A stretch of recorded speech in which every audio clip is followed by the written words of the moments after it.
हरे कृष्णा, राधे राधे। स्वागत करते हैं आपका हमारे इस YouTube चैनल पर। आप सभी का दिन शुभ रहे। आज हम इस वीडियो में सुनेंगे शुक्रवार के दिन सुने जाने वाली माता संतोषी की पावन व्रत कथा। अगर आप भी शुक्रवार का व्रत करते हैं तो व्रत कथा का रसपान करना बिल्कुल भी ना भूलें। कथा को आप संपूर्ण सुने, कथा को बीच में ना छोड़ें। तो आइए माता रानी के चरणों का ध्यान करते हुए हम सुनते हैं संतोषी माता की व्रत कथा। एक बुढ़िया माई थी जिसके 7 बेटे थे। 6 बेटे कमाने वाले थे जबकि एक बेटा निकम्मा था। बुढ़िया माई 6 बेटों की रसोई बनाती, भोजन कराती और उनसे जो कुछ जूठन बचती वह 7वें को दे देती। एक दिन वह अपनी पत्नी से बोला कि देखो मेरी माँ का मुझ पर कितना प्रेम है। वह बोली कि क्यों नहीं, सबका जूठा जो तुमको खिलाती है। वह बोला कि नहीं नहीं, ऐसा तो हो ही नहीं सकता। जब तक मैं अपनी आंखों से देख ना लूं मैं तो यह बात मान ही नहीं सकता। बहू हंस कर बोली कि देख लोगे तब तो मानोगे। कुछ दिन के बाद घर में त्योहार आया। घर में 7 प्रकार के भोजन और चूरमे के लड्डू बने। वह देखने को सिर दर्द का बहाना बनाकर पतला कपड़ा ओढ़कर रसोई घर में सो गया और कपड़े में से सब कुछ देखता रहा। 6 भाई भोजन करने आए। उसने देखा कि माँ ने उसके लिए सुंदर सुंदर आसन बिछाई, नाना प्रकार की रसोई भी परोसी और आग्रह करके उन्हें जिमाया भी। वह सब देखता रहा।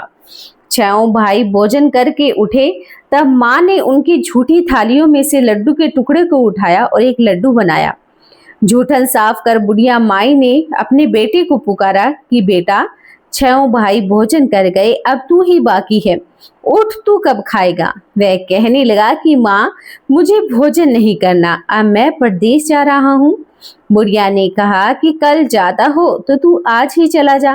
वह बोला कि हाँ हाँ मैं तो आज ही जा रहा हूँ। यह कहकर घर से निकल गया। चलते समय पत्नी की याद आ गई। वह गौशाला में उपले थाप रही थी। वहां जाकर अपनी पत्नी से बोला, हम जावे परदेश आवेंगे कुछ काल, तुम रहियो संतोष से धर्म आपनो पाल। वह बोली कि जाओ पिया आनंद से हमरो सोच हटाए, राम भरोसे हम रहे ईश्वर तुम्हें सराहाई।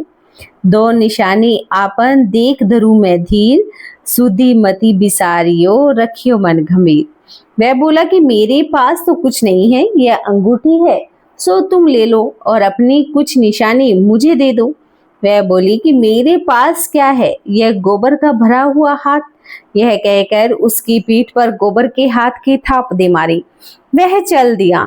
चलते चलते दूर देश में पहुंच गया। वहां एक साहूकार की दुकान थी। वहां जाकर कहने लगा कि मुझे नौकरी पर रख लो। साहूकार को जरूरत थी, बोला कि रह जा। लड़के ने पूछा कि तनख्वाह क्या दोगे। साहूकार ने कहा कि काम देखकर तो दाम मिलेगा। साहूकार के यहाँ नौकरी मिल गई। वह सुबह 7 बजे से 10 बजे तक नौकरी पर जाने लगा। कुछ समय बाद दुकान का लेन देन, हिसाब किताब, ग्राहकों को माल बेचना, घर सारा काम करने लगा। साहूकार के 8-7 नौकर थे। वे भी सब चक्कर खाने लगे कि यह तो बहुत होशियार बन गया है। सेठ ने भी काम देखा। 3 महीनों में ही उसे आधे मुनाफे का हिस्सेदार बना दिया। वह कुछ ही वर्षों में नामी सेठ बन गया और मालिक अब सारो कारोबार उस पर छोड़कर चले गए। उधर उसकी पत्नी को उसके सास ससुर दुख देने लगे। सारी गृहस्थी का काम कराकर उसे लकड़ियां लेने जंगल में भेजते। इस बीच घर के आटे से जो भूसी निकलती उसकी रोटी बनाकर रख दी जाती और फूटे नारियल के नारीले में पानी। एक दिन वह लकड़ी लेने जा रही थी। रास्ते में बहुत सी स्त्रियां संतोषी माता का व्रत करती हुई दिखाई दी।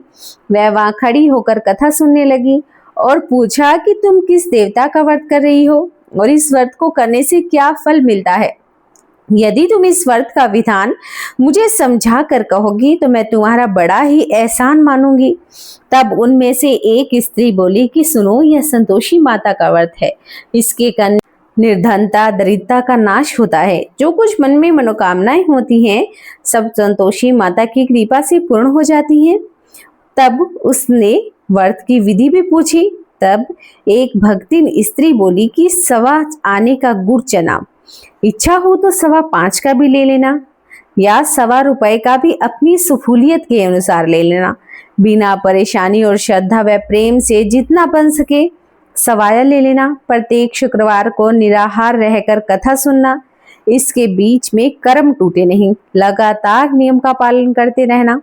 सुनने वाला अगर कोई ना मिले तो घी का दीपक जलाकर उसके आगे जल के पात्र को रखकर कथा कहना। जब तक कार्य सिद्ध ना हो नियम का पालन करना और कार्य सिद्ध हो जाने के बाद ही व्रत का उद्यापन करना। 3 मास में तो माता अवश्य ही फल पूरा करती है। यदि किसी के खोटे ग्रह भी हो तो भी माता वर्ष भर में कार्य सिद्ध करती है। फल सिद्ध हो जाने पर ही उद्यापन करना चाहिए, बीच में नहीं।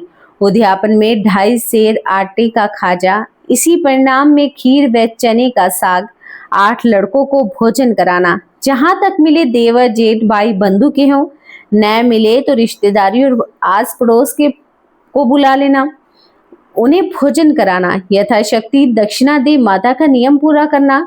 उस दिन घर में कोई खटाई ना खाना। यह सुनकर बुढ़िया के लड़के की बहू तो चल दी।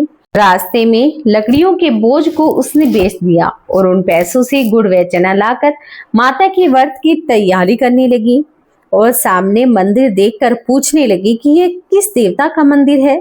सब कहने लगे कि यह संतोषी माता का मंदिर है। यह सुनकर माता के मंदिर में जाकर चरणों में लौटने लगी।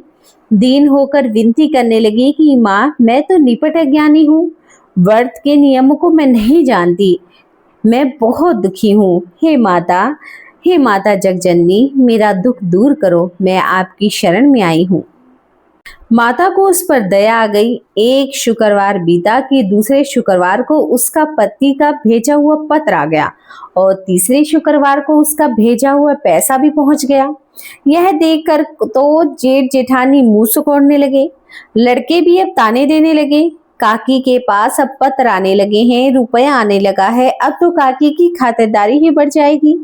बेचारी सरलता से कहती कि भैया कागज आवे चाहे रुपया आए, यह तो हम सबके लिए अच्छा है। यह कहकर आंखों में आंसू भरकर संतोषी माता के मंदिर में जाकर मातेश्वरी के चरणों में गिरकर रोने लगी। माँ, मैंने तुमसे पैसा कब मांगा? मुझे पैसे से क्या ही काम, मुझे तो अपने सुहाग से काम है। मैं तो अपने स्वामी के दर्शन मांगती हूँ। तब माता ने प्रसन्न होकर कहा कि जा बेटी, तेरा स्वामी आएगा। यह सुनकर खुशी से बावली होकर घर के काम काज करने लगी।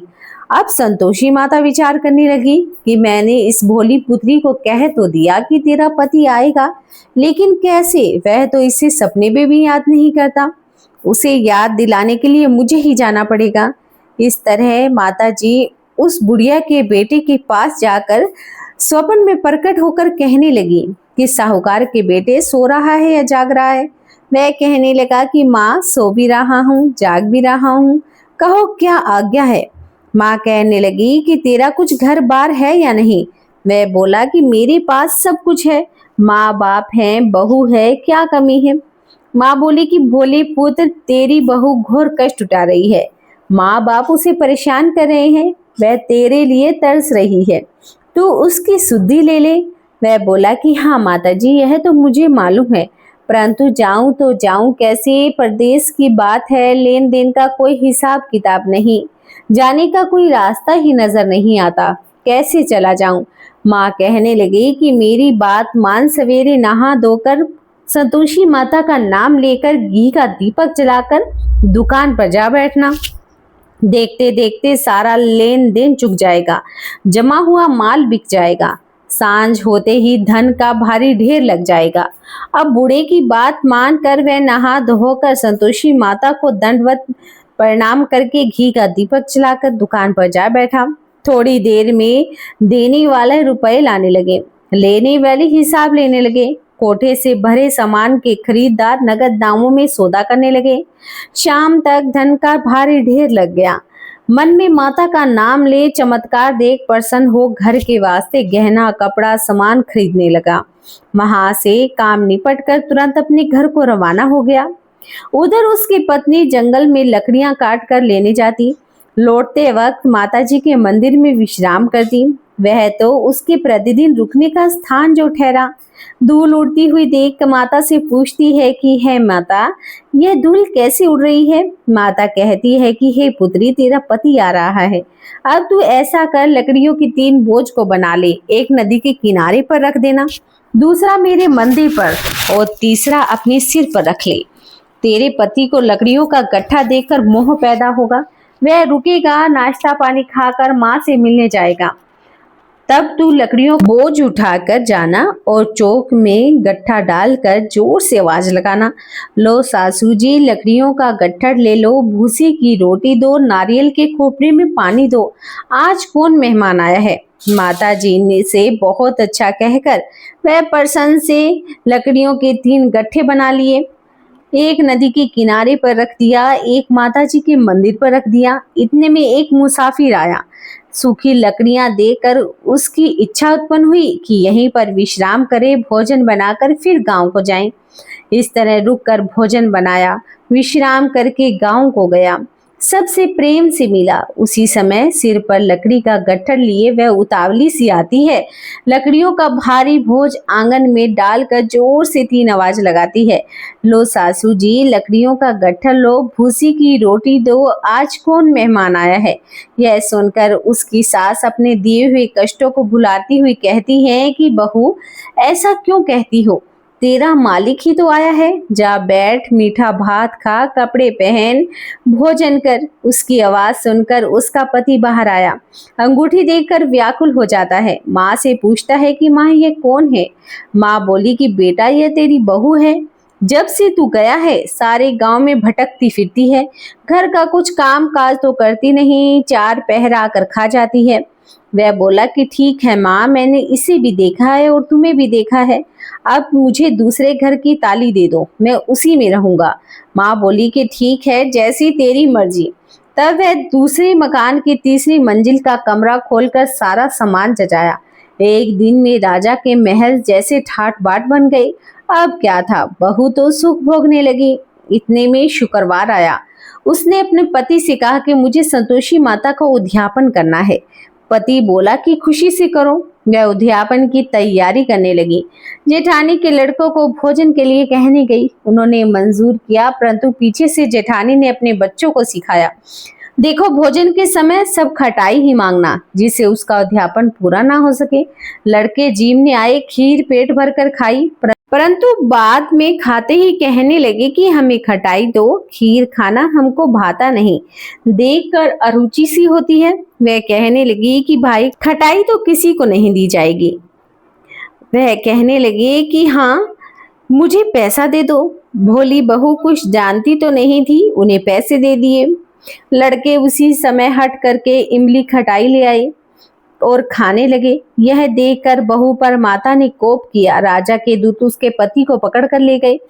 जेठानी मनवांछे वचन कहने लगे, लूट लूट कर धन इकट्ठा कर लाया है, सब मालूम पड़ जाएगा जब जेल की हवा खाएगा।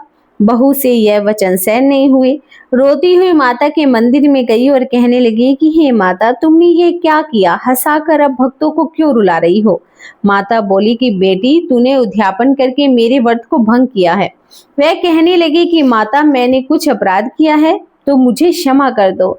मैंने तो भूल से लड़के को पैसे दे दिए, मुझे आप क्षमा कर दीजिए, मैं फिर से आपका उद्यापन करूंगी। माँ बोली कि अब भूल मत करना। वह कहने लगी कि अब भूल नहीं होगी। अब बतलाओ वो कैसे आए? माँ बोली कि जा पुत्री, तेरा पति तुझे रास्ते में आता हुआ मिलेगा। वह निकली, रास्ते में उसका पति आता हुआ मिला। वह पूछने लगी कि कहाँ गए थे?